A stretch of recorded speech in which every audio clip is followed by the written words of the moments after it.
Welcome to everybody. Okay.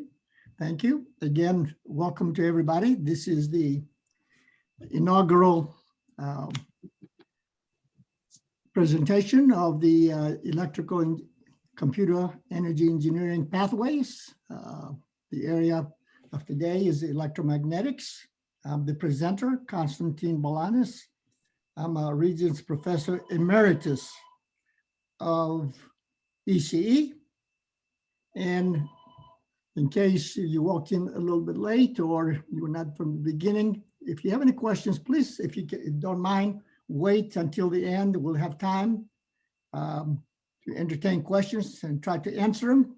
I think this will not present any discontinuities during the presentation, and we'll really appreciate that. Okay, what is the electromagnetics? Electromagnetics is the study of the effect of charges at rest and charges in motion. When at rest, we usually call it electrostatics. When in motion, we call it dynamics or time varying. Electromagnetics is based on, and we'll show you in a few minutes, a set of equations in vector form, which we call them Maxwell's equations. In fact, all parts of electrical engineering are based on Maxwell's equations. So Maxwell's equation kind of the foundation of electrical engineering. So circuits, laws like Kirchhoff's laws, geometrical optics, physical optics are all based on Maxwell's equation. Here's Maxwell, lived in the 1800s. You can see their time span, lifespan during that time was kind of short compared to today. Those are Maxwell's equation in integral form. They're also in differential form. And the first one here is basically what Kirchhoff's law loop equations are based upon. This is a more basic, more complete, and Kirchhoff's loop equations are an approximation to this equation here. The second one here is, again, Maxwell's equation, where the node equation are based upon. This is more complete.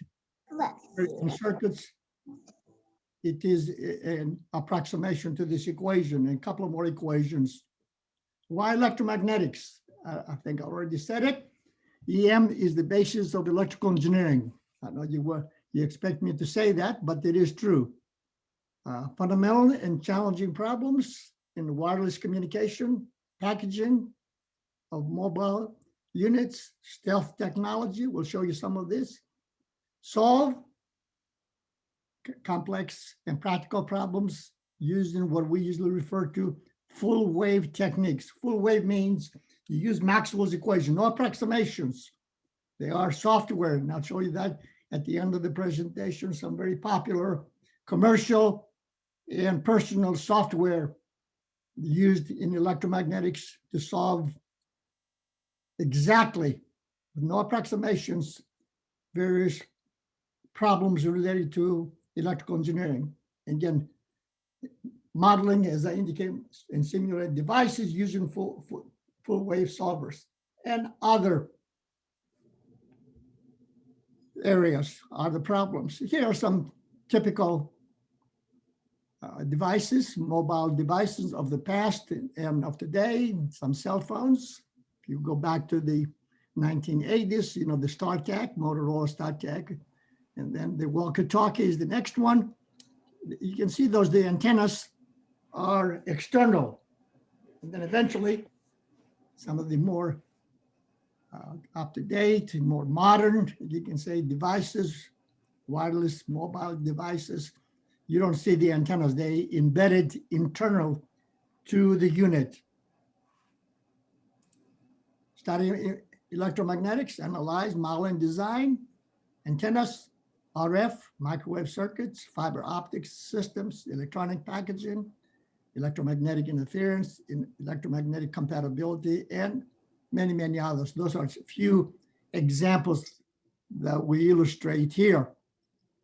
To be successful in electromagnetics related courses requires a solid foundation of the fundamentals of mathematics, physics, circuits.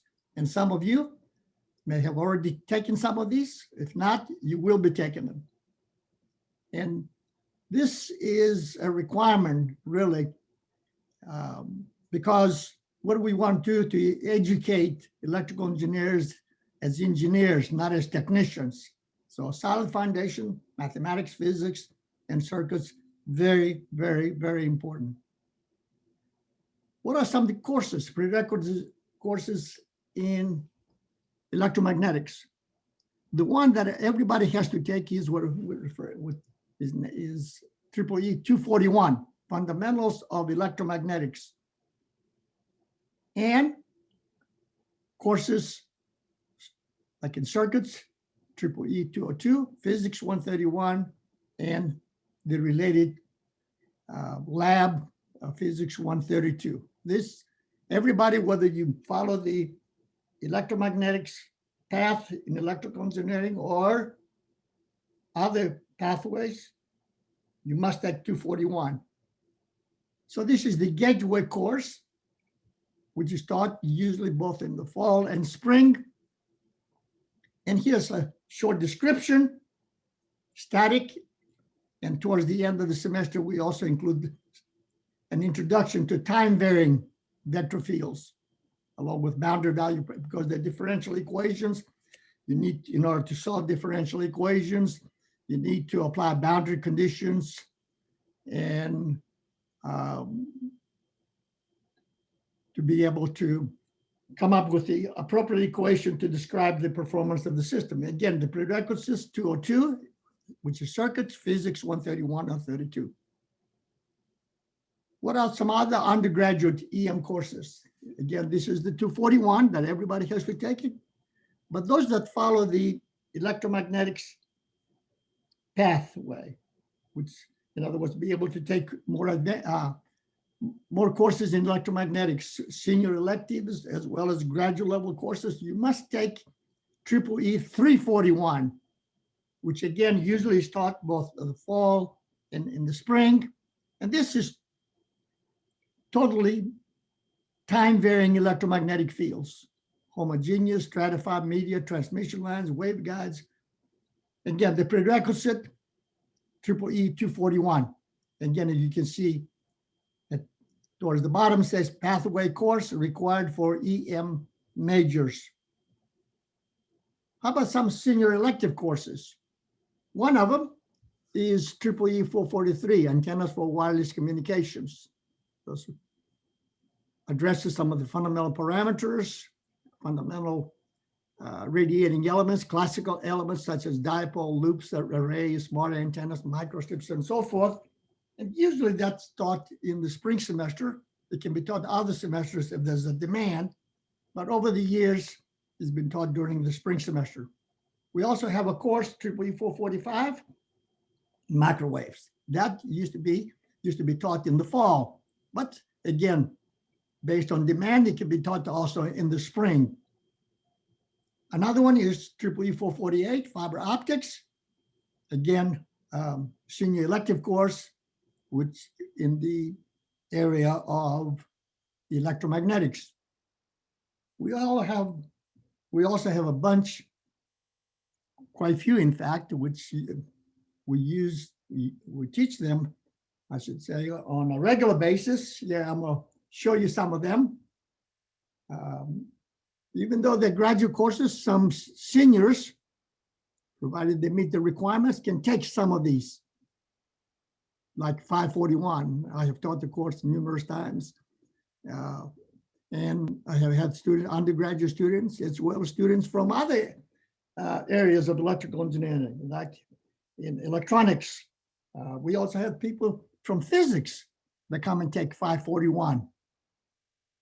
And some more advanced courses in microwaves, as well as on antennas, like 543, 545 is a graduate, first graduate level course in microwave circuit design.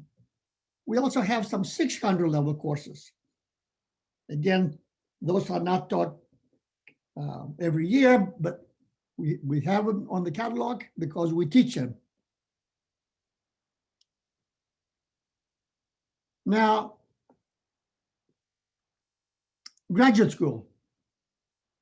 Some of you should be interested. Of course, master's level, MS, which we have MSc as well as MSEE at ASU. That is somewhat specialized, not only at ASU and other universities. It's more applications oriented. It's a very marketable degree for pursuing a career both in industry and in government. PhD, it's very specialized. You select an area, you identify a faculty member that you have common interest,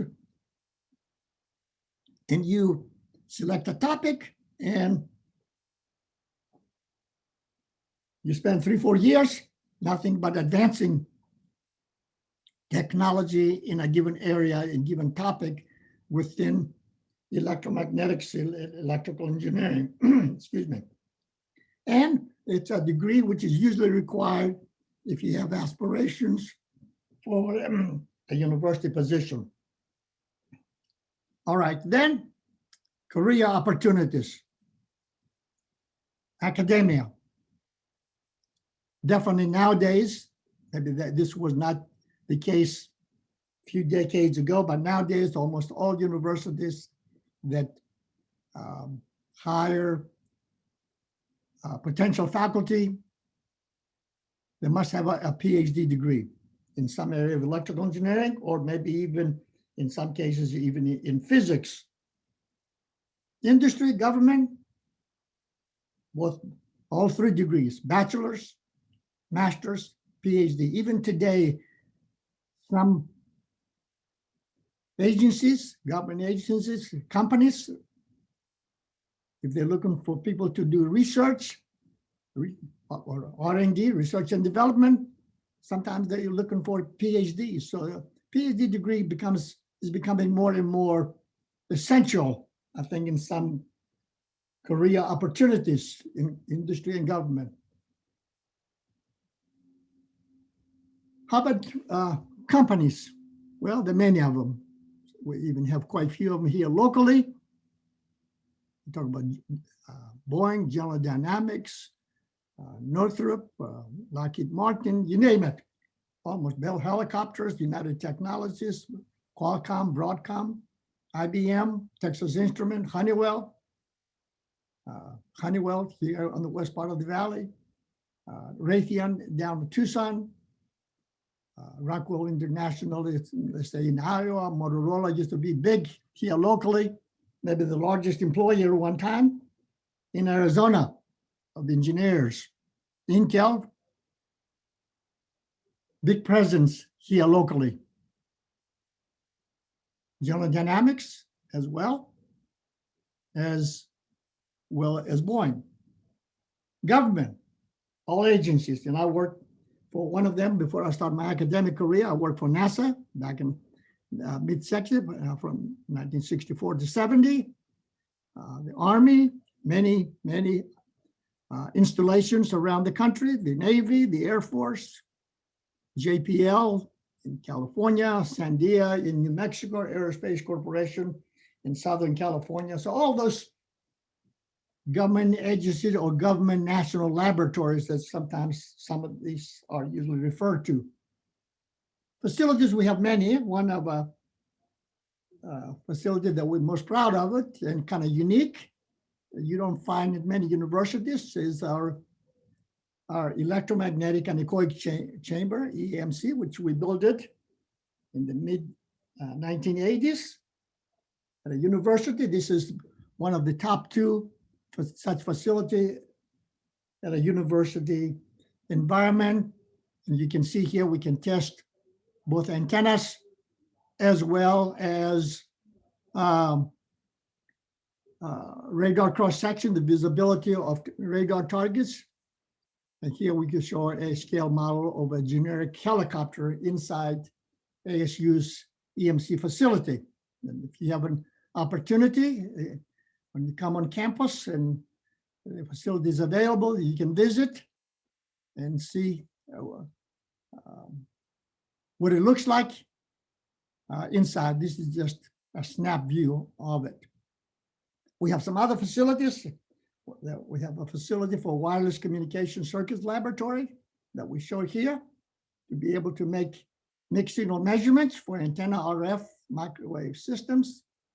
Also a facility to measure and characterize the electrical properties of materials. Very, very important.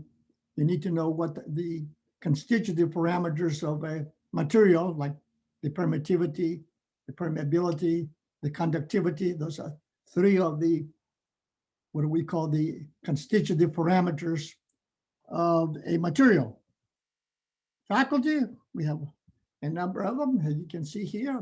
Professor Eberly, some of you may have already taken, if not, will take courses from Professor Eberly. Myself, I'm now a professor emeritus as of January. We have a new faculty member join our department, or our school, I should say. This is his second semester, came in the fall of 2020. Dr. Imani. Professor Palay is also professor emeritus, but he's teaching classes, continuing teaching, as well as the director of graduate studies at ASU. Professor Pan and Professor Trikopoulos. Those are primarily the faculty that teach the electromagnetic courses, although sometimes faculty in some other areas, like in solid state, with a good background in electromagnetics, that teach some of the basic courses, especially the undergraduate courses in electromagnetics. That's kind of a little more detailed description of Professor. You can see his photograph. I think that's a few years ago. He has more hair now. Professor Eberly and some of the areas of interest in research. Professor Eberly's been here, I think, for the late 1980s when he joined our school. At that time, it was a department. Now it's a school. His primary area of research interest are non-Foster properties of materials, primarily for electrically small antennas, metamaterials, and some other applications. Professor Trikopoulos is primarily interested in millimeter wave and terahertz frequencies for imaging, biometric sensing, metrology, and so forth. Professor Trikopoulos has been with us for about maybe 4 or 5 years. This is Professor Imani, just joined our department last fall. Again, has a research interest in the general area of electromagnetics, circuits to optics, antenna theory, microwave circuits, and engineering. Again, you probably take courses from Professor Imani. This is kind of description of myself over the years. I joined the ASU Electrical Engineering Department, Electrical and Computer Engineering Department at that time. It was department and then became school in 1983. I've been teaching over 50 years full-time, in addition to working for the government, for NASA in 1960s, prior to starting my academic career in 1970. This is Professor Pan, and some of the interest in computational electromagnetics, packaging, magnetic resonant imaging, MRIs, inverse scattering, rough surface scattering. Professor Palay is also Professor Emeritus of Electrical Engineering. He's probably been associated with our department the longest, I guess. After Palay, I guess I may be the second oldest, or second more senior, I should say, not oldest. Professor Palay has interest in fiber optics, fiber optic sensors, but is also director of graduate studies. Here are some of the 4 classes that he usually teaches in optical engineering. Those are the areas of research of my interest. I'll show you some examples. One of the very popular area of research, not only at ASU, but around the country and around the world, is what we call high impedance surfaces or artificial magnetic conductors. And I will talk about that a little bit more. Those are surfaces that are very attractive. They have very attractive characteristic, but they don't exist in nature. We have to synthesize them. And they have some, again, very, very unique and interesting characteristics concerning performance of electromagnetic systems, antennas, microwave circuits, optical systems, and so forth. So this is the area that this was referring to, synthesized artificial magnetic conductors, AMCs. People sometimes refer to them, look in the industry, you look in the internet, they see the name metamaterials. Meta means beyond. Materials don't exist.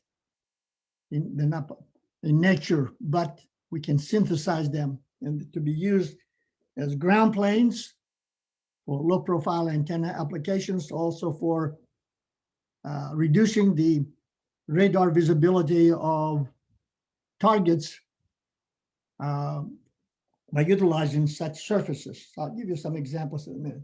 So here is, for example, the F-117, the Nighthawk. You know, for this to have a low visibility to the radar, it has to be anything mounted on it has to be conformal, cannot have intrusions and obstructions. They have to be very low profile, slick, as you can see from this figure over here, the kind of odd geometry of the aircraft. And that's primarily to reduce its visibility to the radar. Let me just give you a basic understanding. Why do we need these artificial magnetic conductors? If we take, for example, a radiating element such as a linear element, we usually refer to as a dipole, as I'm showing here, or a loop antenna, which is on the second geometry here, or a spiral. Those are very popular classical radiating elements.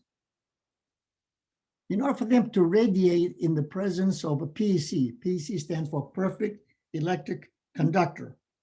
The closest thing that we have that is a metal, which has a conductivity on the order of 10 to the 7th, 10 to the 8th Siemens per meter. If you place this element right on the surface, you mount it, let's say, on a ground plane or an aircraft surface and put it right on it, the height being 0, it will not radiate.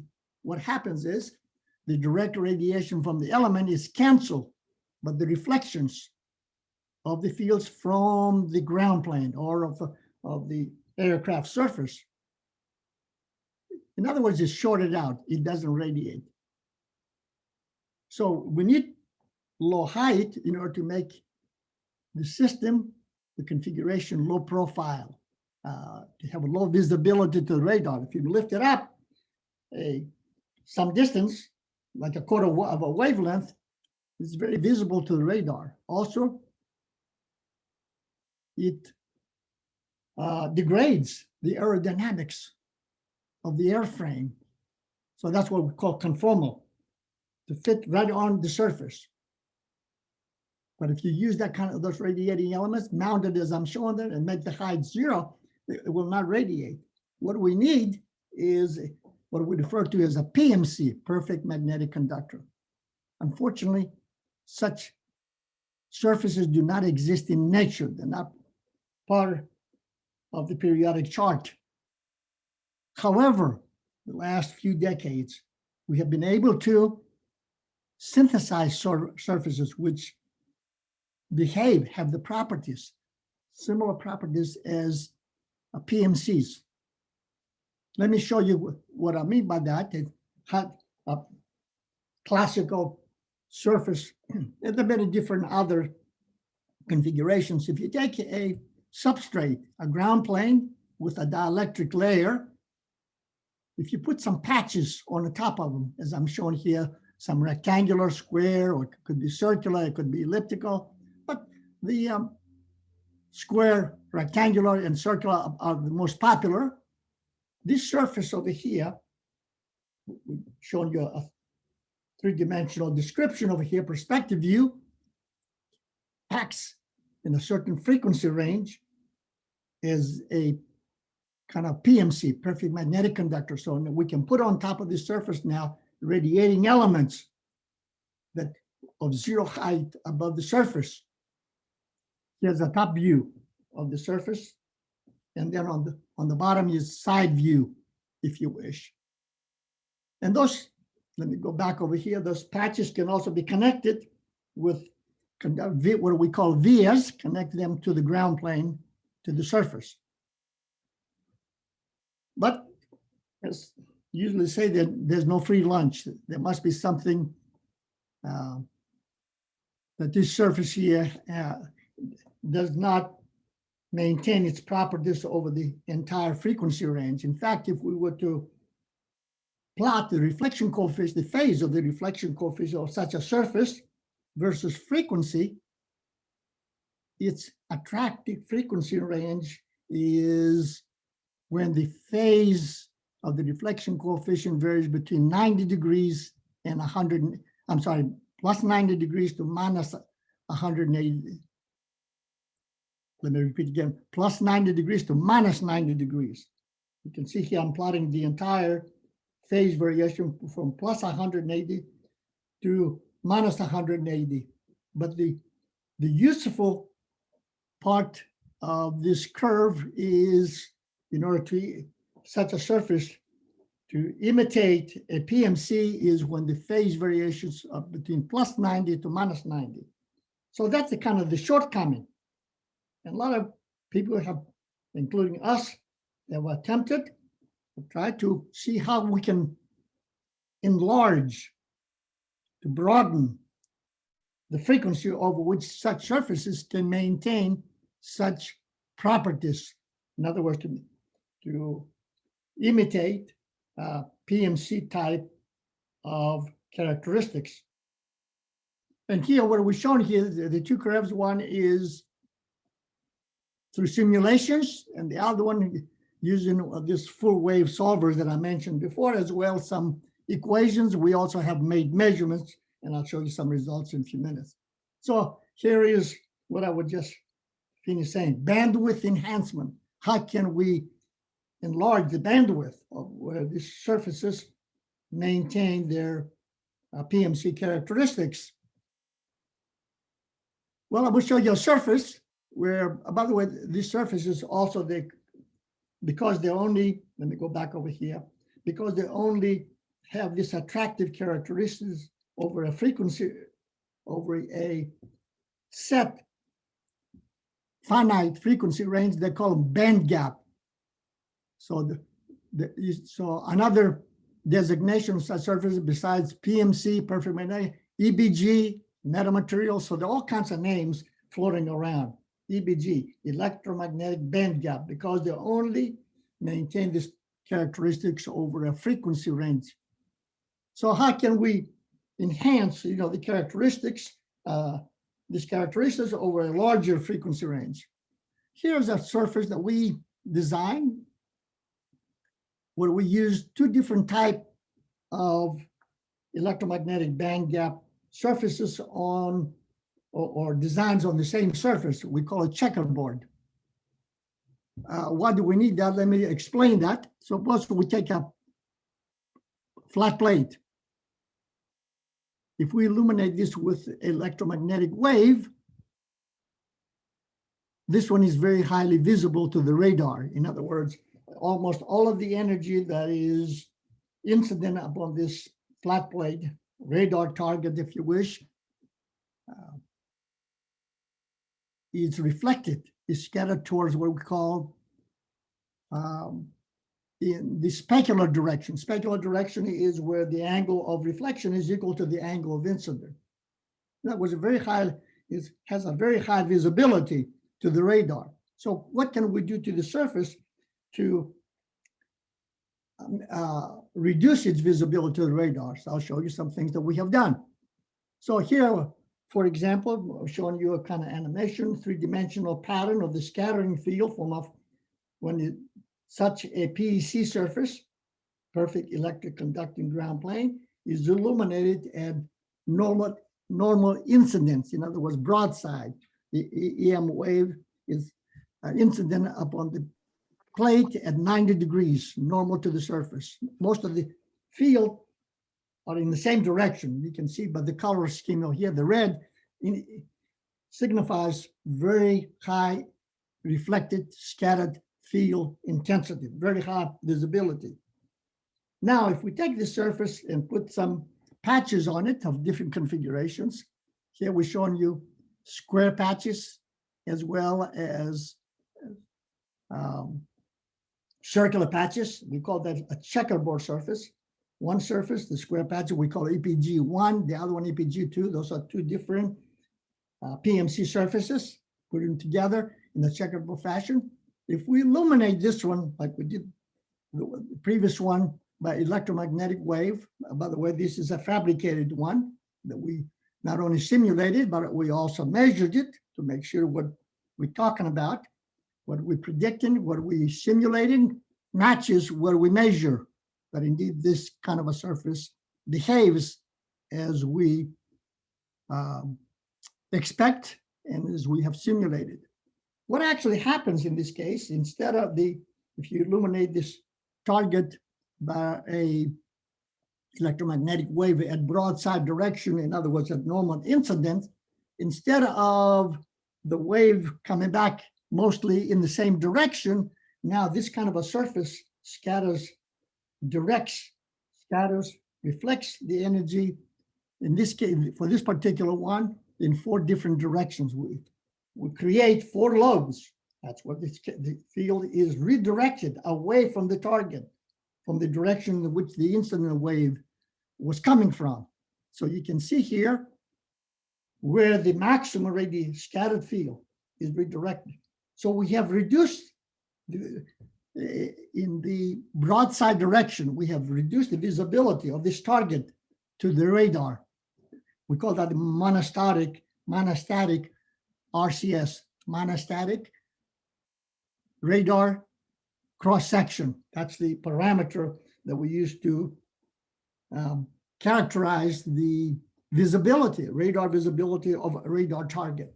So this one in the same direction, in the broadside direction from which the wave was coming, is a very low visibility because we have created a surface which scatters the fields away from the radar presence.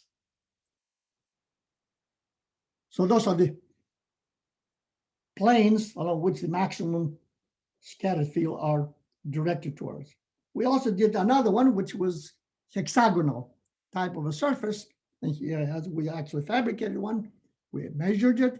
And this one creates 6 lobes instead of 4 lobes like the previous one. So you can come up with all kinds of different designs. Those are very classic, and those are the ones that my group here at ASU over the years have designed, simulated, measured, and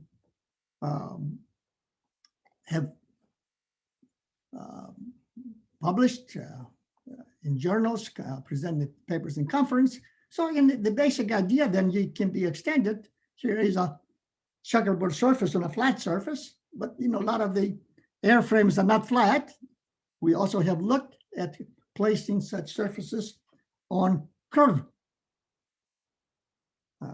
airframes or curved surfaces like airframes. Here we're showing you what I showed right at the beginning, our facility, the EMC facility at ASU, where we have the a generic helicopter inside, just think about placing such checkerboard surfaces on the surface of the helicopter to reduce its radar visibility. Now, we haven't done that, obviously, ultimately, but this is a very complex problem, but that's the idea the direction in which we're moving eventually. Again, generic scale model helicopter inside our facility. Now, just to show you a few more examples, we also look, instead of using rectangular type of surfaces, or also circular, this high impedance surfaces or PMC surfaces to be used as our ground planes. Let's say if you have a loop antenna, which I show here in the middle, this is a rectangular high impedance surface. So the geometry of the radiating element is curvilinear, circular. It doesn't quite match the geometry of the ground plane. So that's one possible configuration. But also, if we take curvilinear radiating elements, such, I'm showing here a spiral, also placed on rectangular high impedance surface. However, it may be, if you stop and think, maybe it would be more attractive. We have a better performance, possibly, if we take this curvilinear radiating element, loop antenna, the spiral, and place it not on a rectangular high impedance surface, but rather on a circular, as I'm showing here. Let's see which one is better. Now, the element on a rectangular high impedance surface or a circular. Or if you have, here's one that we actually fabricated and tested, of course, measured it. Compare both the simulated and the measured results. Here's again the spiral above a circular, and we build one of these. You can see the spiral right at the center of the high impedance surface. And by the way, the height of this spiral is 1/100th of a wavelength. It's almost right on the surface itself. But if this surface were to be metallic, PEC, the element will not radiate. But now let's see, when we put it on top of such surface, high impedance surface or PMC type, it does radiate. Not only does radiate, it has much better attractive characteristics. So, question is this more attractive, or is this one more attractive? Let's compare the performances between the two of them. We have a curvilinear element on top of a rectangular high impedance surface, curvilinear element on top of a curvilinear ground plane. And here's just one characteristic, what we refer to as the gain of the antenna versus frequency. We have two curves. One is when the element is mounted on top of a rectangular high impedance surface, and that's the blue line, the blue curve, I should say. Okay. Now, the other one would be when we place the loop, the same radiating element on top of a curvilinear ground plane. That's the dash, the red dash. And we compare the two of them versus frequency, and we can see at some frequencies, there's almost 2.5 dB. In some cases, even greater, but let's say in this particular case, 2.5 dB greater gain of mounted the curvilinear element on top of a curvilinear high impedance surface instead of mounting on top of a rectangular, or in this case, square ground plane. We also measured the impedance, measured it, and also simulated to see how well our modeling simulations compare with actual measurements. And you can see those two curves. One represents the real part of the impedance. The other represents the imaginary part of the impedance. That's a very good agreement of the two set of data, the measurements and the simulations. Here's the radiation pattern, radiation care, the visibility. How does this type of a structure, or system, I should say, radiates? Then we have simulations and measurements. The upper part is in the forward direction. You can see excellent agreement. Now, I mentioned that a lot of the simulations nowadays, it used to be when we first got started, the first electromagnetic codes was what is shown here towards the bottom, NEC, numerical electromagnetic code. Different versions, 1, 2, 3, up to 4. That's 1970 time period. And it was the only code for almost 10 years before the other ones beginning to surface. Some of them were personal, individual, and some of them were commercial. In fact, even us here at ASU, for some years, we developed our own codes, the first two, but then our mission was not to develop software. Our mission was to develop techniques to simulate, to design, simulate, measure, compare performance, and eventually commercial software took over. A very popular one is maybe the fourth one down, Hfss, High Frequency System Simulator, probably the most popular software, electromagnetic software. So there are a number of them. There are some other ones that I have not included here, but those are the most popular ones. And we have access, here at ASU, on most of them, if not all of them. We worked very, very closely with the vendors, and the vendors, obviously, they wanted to make sure that their software were exposed to students. Because students, when they graduate, they go and they get used to it, even software, when they go out to work, whether it be in industry, academia, government, they probably would use the software they feel more comfortable with. The one that they used, let's say, at the graduate school or undergraduate or graduate school, when they were pursuing a degree. So they're very eager, the developers of the software, to expose their software to students at universities. Also, our faculty have written a number of books.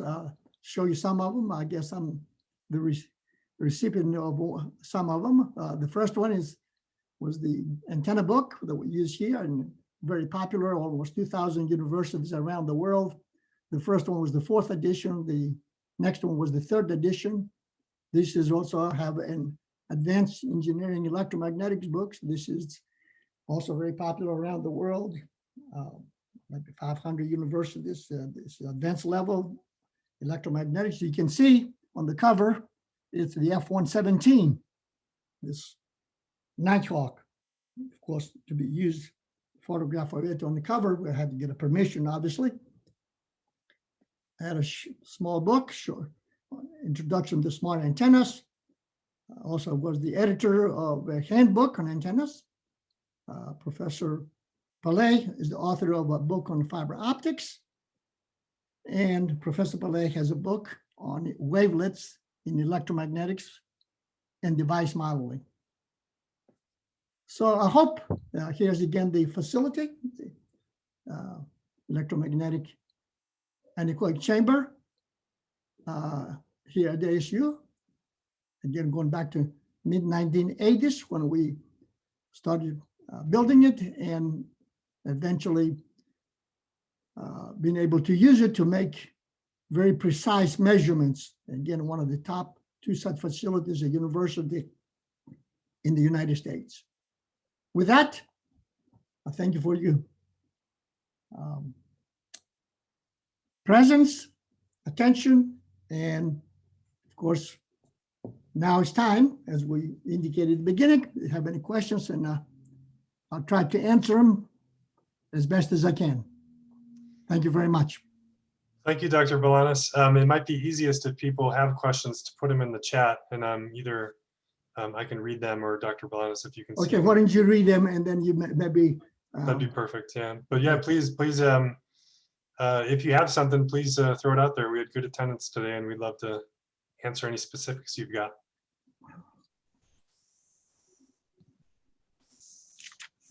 They might be shy today, Dr. Balanis. That was a Really? It was a No, come fantastic on. and thorough presentation. There we go. Yes. We have a thank you from Tyson. Thank you, Tyson. Oh, thank you. Okay, well, maybe I can ask questions to myself if nobody else will answer questions.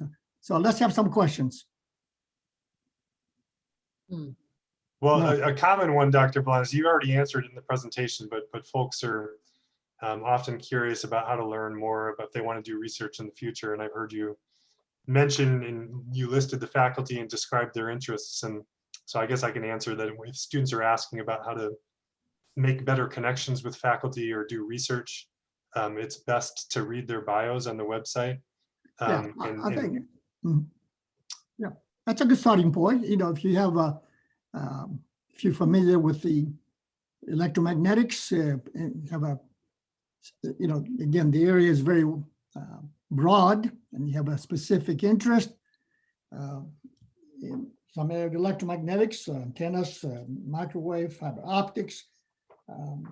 You know, try to approach a faculty member, whether you have them as a teacher in class, or you can visit eventually when we get back to normal, you know, visit with the faculty and discuss your interest to see if the interests on both sides are compatible. And you definitely want to identify and work with somebody that you definitely think you have a common interest, because you don't want to be affiliated with somebody to have to work on a daily basis with somebody you're not compatible. Thank you. We have a question here from to you, Dr. Balanis. You made a comment on how computational packages can solve EM problems exactly. Are these computational packages therefore not based on numerical techniques like finite elements? That's a good question. Yes, they're actually, obviously, eventually, they're based on equations which are exact. However, these equations, in order to be able to apply them to complex systems, you have to solve them not by hand, but numerically. And there are different methods, numerical methods, computational methods, sometimes we refer to them, like finite element, finite difference time domain, integral equations. So there are many techniques. Okay, the equations, let's say we have Maxwell's equation, there are 4 of them, let's say, in integral differential form. To solve them and apply them to a complex target, you can't do it come up with an equation. You have to take them and solve them numerically. So yes, there are exact equations, they're based on exact equations, but when you solve them, you use numerical techniques. But if you take the structure and discretize it into smaller structures, okay? Let's say if you take a ground plane, if you discretize it and you make each one of the segments, discretized segments about 1/10 of a wavelength at least, then you can be assured that the simulated results are very good, excellent. That's why when we do the simulations, not only we do simulations, but we also do measurements to be able to verify. One way of verifying that what you did is correct. Or you can use maybe 2 different techniques to solve the same problem. You can use finite element or finite difference or integral equations and compare the 2 of them if you don't have a facility, don't have experimental facility to make measurements, okay? So yes, that's ultimately, that's a good question. Yes, it eventually is what do we call CEM, computational electromagnetics. You have to solve this using developed techniques, numerical techniques, that gives you very accurate results when you try to solve a very complex problem. Thank you. We also have a career question here. So how, in your opinion, how wide would you say jobs are for this particular pathway specialty? Is it predominantly in areas with high-tech industry, or could students find jobs in generally any EE area? Well, I don't think I had a student I knew of a student that pursued the electromagnetics area that didn't get a job, okay? I can speak for, on behalf of some of my students. I don't want to be, identify their name, but you know, they eventually, some of them, or most of them, if not all of them, got a PhD degree, but salary structure, very attractive. And some of them were not necessarily American citizens. We're talking about salary, annual salary, again, don't hold me down to it, 120,000. Okay. So yes, there's a demand, not in this area, electromagnetic, but other areas of electrical engineering.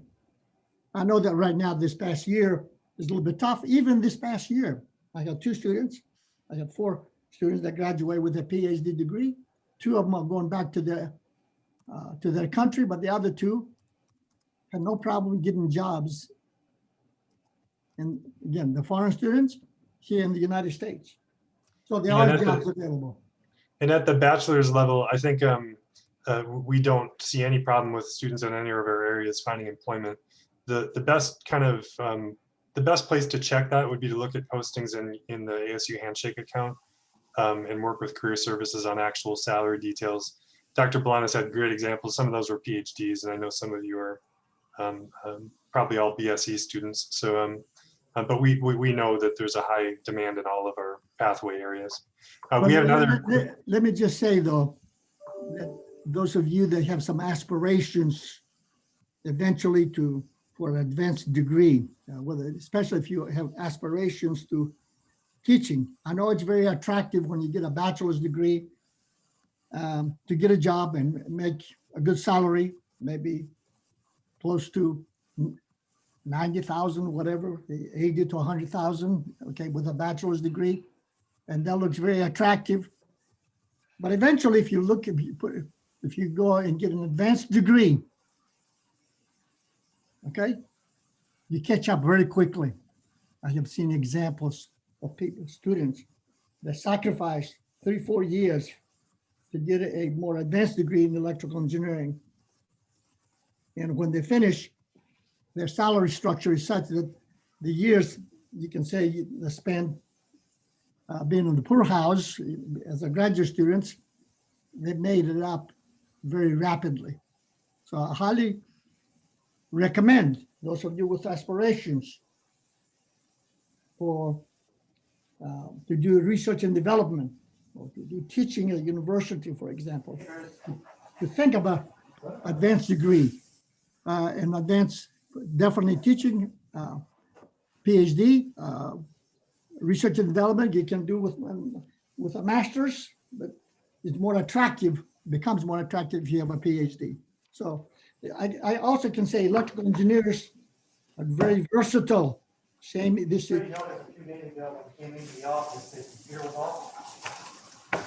Okay, if you learn how to solve Maxwell's equations, those are differential equations, you can apply same type of techniques, okay, in other areas. For example, in acoustics, because you still deal with waves, but at different frequencies. Optics, different frequency range. So what I'm saying, electrical engineers, electromagnetics, they're very versatile. You can find a job, basically, even though it's not maybe exactly EM, it could be related to EM, knowing how to solve differential equations, but applied in different areas.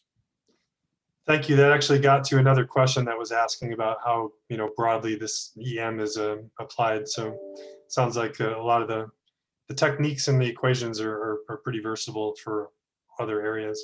And we had another question here, either Dr. Balanis or maybe Gia, you have some thoughts on it.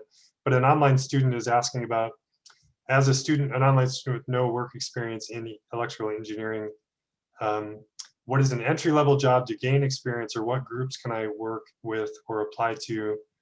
Apply what I've learned to gain more knowledge. He's still unsure on the pathway he wants to pursue. First, what I'd say is we had a great presentation yesterday in our online kind of management group about we try to do as many of the groups that Tempe students do for online students, and one great way to apply or start to apply knowledge is through the Epics program, which is an engineering projects and community service, where you can start to develop with other students, and the high-level students, graduate students, sometimes even first-year students on these teams where they're solving problems. So you're working as an engineer in an engineering fashion to solve a problem that's a community-based problem. So Gia, we're doing online groups with that. That presentation yesterday had some examples, right? Maybe she stepped off, but that was so your normal your advisor should be able to direct you to those kinds of campus events. We don't want online students to not get that. I don't really have a lot of knowledge on entry-level jobs. Dr. Balanis, do you have any thoughts on entry-level non-BSE required jobs where students can, like technician jobs out there? You mean a specific one? No, I think if you're an online student, I presume maybe you're working for some company part-time or full-time. Yeah, there are some of those. I think the best way I would answer that question would be to try to keep it within the Fulton community to get that sort of experience, because we offer things that won't cost you any extra. You don't always get paid for these things, but there's a lot of opportunities within Fulton Group where you can work with faculty to do research or work with That's teams exactly to do that. Exactly Yeah, and then even as a senior, don't forget, when you pick your pathway area, you'll work with, for a whole year, you're going to be working with your counterparts 2 semesters on a project. That's what the senior design part is, and you will develop something, and that's actually intended to help you become employable and have a product when you leave, like a work product. So we encourage you to find work while you're doing it, but of course there's the whole part of the engineering education is to build that into the curriculum. Yeah, that's exactly the point. That if you're really online, try to identify. I know this last year, and nowadays it's a little more difficult because of the situation and the COVID situation. Identify a faculty member eventually. I'm sure once we get through this situation and things try to get back as close as possible to normal, try to work with somebody, whether it be a faculty in electromagnetics or some faculty in electrical engineering, and that kind of closely matches your interest. Approach them. You don't lose anything. You ask and see what it leads you. Or even within, as Bob indicated, within the Fulton School of Engineering, there's some other opportunities. I'm not aware of all of them, but I can guarantee you there are a lot of opportunities and a lot of companies. They're looking for students that want to get themselves introduced to problems, kind of a real life problems. From my personal experience, I worked for, as I said, teaching 50 years, I worked for the government 6 years, and I didn't work for industry, but except for summertime. I never encountered, any problems. Once I graduated, I didn't have as much in let's say, so-called industrial experience. It was mostly academic, but consulted with companies, government agencies, taught short courses. So there are plenty of opportunities, but the opportunities won't come to you. You have to go after the opportunities. You have to do some research to see who and what matches your interest. Thank you very much. We had a lot of thank yous in here. I think we're at time. So I would recommend that anybody with any further, your advisor is a great stop for your first questions. And I know there's a quick question about campus resources. Please, in general, if you're wondering about for EM courses, if you need resources for them, the tutoring center is a great start. Faculty office hours are great starts. But for the sake of time, if you have a follow-up on that, Abdul, please refer it to your advisor, because I think we're going to shut this one down. But thank you again. Probably 5 or 6 thank yous in there, Dr. Balanis. We thank you for being here. Yes. And so thank you for your time.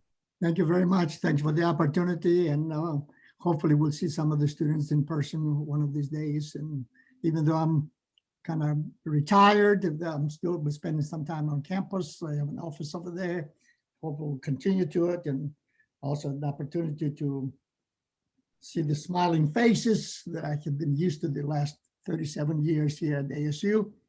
And I will not be able to continue without see some of them, if not all of them. So again, thank you for asking me, allowed me to make the presentation, and I'd be happy to try to answer any questions now or in the future. Again, thank you. Well, thanks very much, everyone. I think that was great. Thanks again, but we'll have you as long as you'll have us, Dr. Balanis. So thank you very much. Okay, I can do without you guys. Thank you.